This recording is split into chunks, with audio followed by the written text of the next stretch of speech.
한 달 사이 당신의 동네에서 몇 개의 가게가 사라졌는지 세어본 적 있으신가요? 골프장 회원권을 팔아도 사는 사람이 없고 극장은 객석을 뜯어내 클라이밍장으로 바꾸고 있습니다. 30년 경력의 카센터 사장님은 전기차 시대에 더 이상 배울 게 없다며 폐업을 선언했죠. 이건 단순한 불황이 아닙니다. 2025년 대한민국에서 벌어지고 있는 건 산업 생태계 전체가 뿌리부터 흔들리는 거대한 지각 변동입니다. 오늘은 지금 이 순간에도 무너지고 있는 10개 산업의 민낯을 낱낱이 파헤쳐 보겠습니다. 이야기를 시작하기 전에 한 가지만 기억하세요. 오늘 다룰 이 산업들은 불과 2년에서 3년 전만 해도 승승장구하던 분야였다는 겁니다. 그런데 지금은요? 폐업 신고가 역대 최고치를 찍고 있고 살아남은 업체들마저 언제까지 버틸 수 있을지 모르는 상황이죠. 도대체 이 짧은 시간 동안 무슨 일이 벌어진 걸까요? 첫 번째, 제조업 부품 공급망, 메이드 인 코리아의 자존심이 무너지는 현장입니다. 시화공단에서 30년간 자동차 부품을 만들어온 김 씨의 공장 셔터가 지난달 마지막으로 내려갔습니다. 우리 부품이 국산차에 들어간다는 자부심으로 버텼는데 반월공단의 상황도 마찬가지입니다. 녹슨 셔터, 임대 현수막,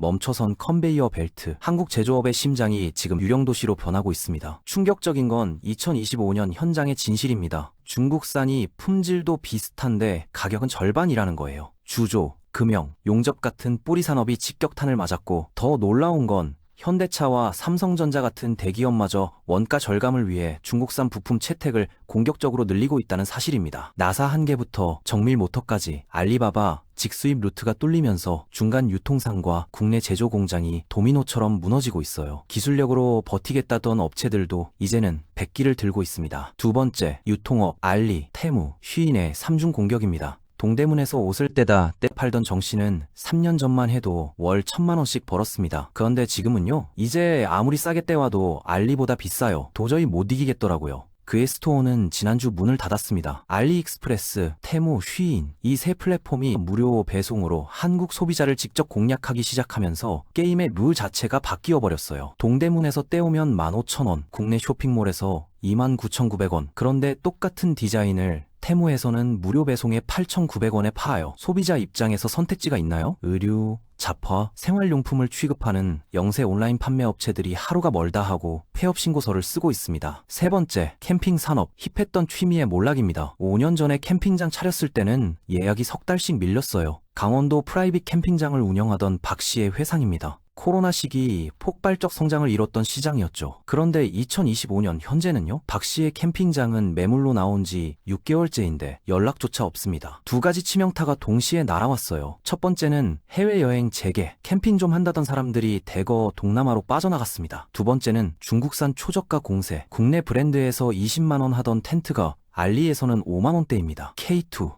블랙야크 같은 대형 브랜드들이 매장을 대폭 축소했고 캠핑 전문 편집숍들은 재고떨이 50% 세일 현수막을 걸고도 결국 폐점하고 있습니다. 강원도 캠핑장들은 속속 매물로 나오는데 받아줄 사람이 없어요. 네 번째, 자동차 정비업 30년 경력이 무용지물이 되는 순간입니다. 아버지한테 배워서 30년 했어요. 내가 못 고치는 차가 없다고 자부했죠. 그런데 이제는 경기도 한 카센터 대표의 목소리에 허탈함이 묻어났습니다. 전국 8만 개가 넘는 정비업체 중 소규모 카센터들이 2025년 들어 폐업 행렬에 동참하고 있는데 이유가 뭘까요? 전기차라는 쓰나미 때문입니다. 엔진 오일, 미션 오일, 점화 플러그, 타이밍 벨트, 배기계통까지 정비 포인트가 70% 이상 사라진 겁니다. 테슬라가 들어왔는데 진단기를 꽂을 수가 없더라고요. 우리는 장비도 없고 부품을 구할 방법도 없어요. 남은 타이어, 브레이크, 에어컨마저 테슬라나 현대, 기아 직영 서비스 센터가 독점하고 있습니다. 동네 카센터는 아예 고객을 받을 수 없는 구조가 된 거예요. 거기에 차량 품질 향상으로 정비 주기는 늘어났고 230세대는 차량 보유율 자체가 낮아서 수요가 구조적으로 감소하고 있습니다. 산업 자체의 고령화와 소멸이 동시에 진행되고 있는 겁니다. 다섯 번째, PC방, 추억 속으로 사라지는 청춘의 성지입니다.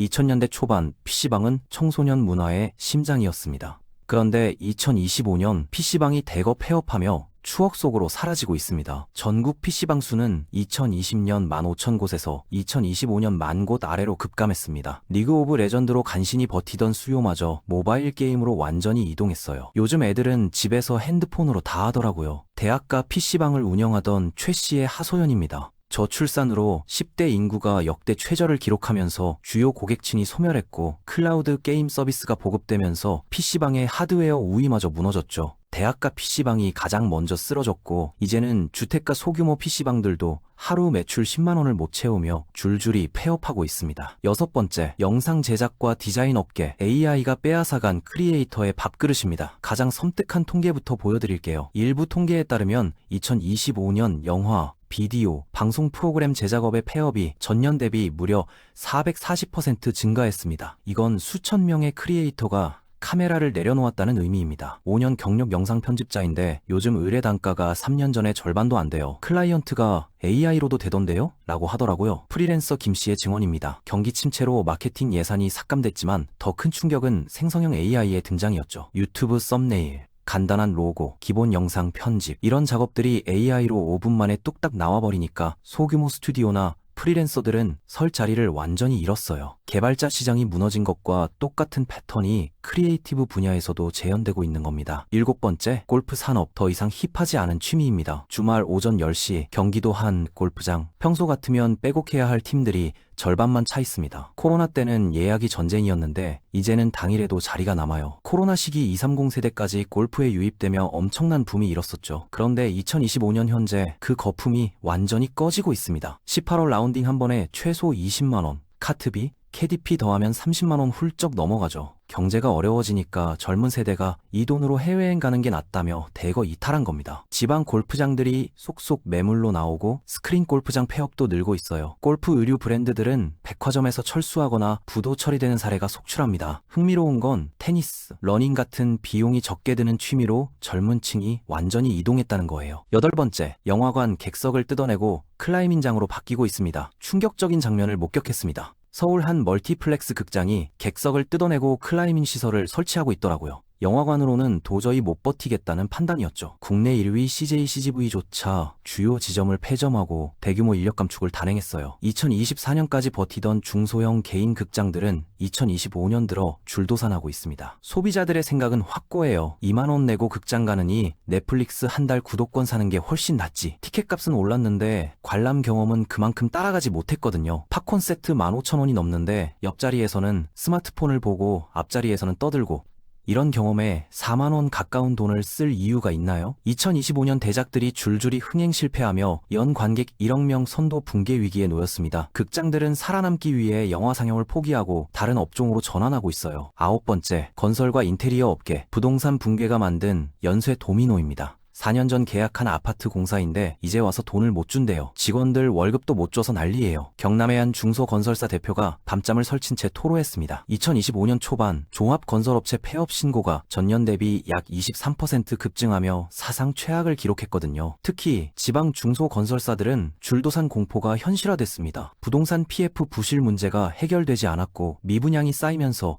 자금 회수가 불가능해진 겁니다. 건설이 무너지니까 연쇄 도미노가 시작됐어요. 이사 수요가 실종되면서 도배, 장판, 인테리어 업체들이 덩달아 폐업하고 가구 및 가전 대리점들도 매출 절벽을 겪고 있습니다. 예전엔 주말마다 신혼부부들이 몰려왔는데 이제는 한 팀 오면 다행이에요. 집이 안 팔리고 이사를 안 하니까 관련 산업 전체가 동시에 무너지고 있는 겁니다. 열 번째, 화물차 업계 월 200만 원도 못 버는 기사들입니다. 새벽 5시 경기도 한 물류센터 앞 화물차들이 늘어서 있지만 실제로 출발하는 차는 절반도 안 됩니다. 오늘도 일감이 없네. 차를 세워두면 유지비만 나가는데 15년 경력 기사 이 씨의 하루가 이렇게 시작됩니다. 2025년 개인 화물차주들의 생계 위기가 심각한 사회 문제로 떠올랐어요. 월 200만 원도 못 번다는 하소연이 넘쳐나며 차량을 처분하고 떠나는 기사들이 급증하고 있습니다. 건설 자재 운송이 사라졌고 제조업 위축으로 공장 물류도 급감했거든요. 일감이 없어 차를 세워두는 날이 많은데 유류비와 차량 유지비는 계속 오르고 화물 운임은 10년째 제자리입니다. 여기에 플랫폼 앱 수수료까지 떼이면 남는 게 없어요. 더 큰 문제는 구조적 변화입니다. 쿠팡, 대한통운 같은 대기업이 물류를 직접 운영하면서 개인 기사들의 설 자리가 완전히 사라진 겁니다. 이 산업의 문제는 일을 못해서가 아니라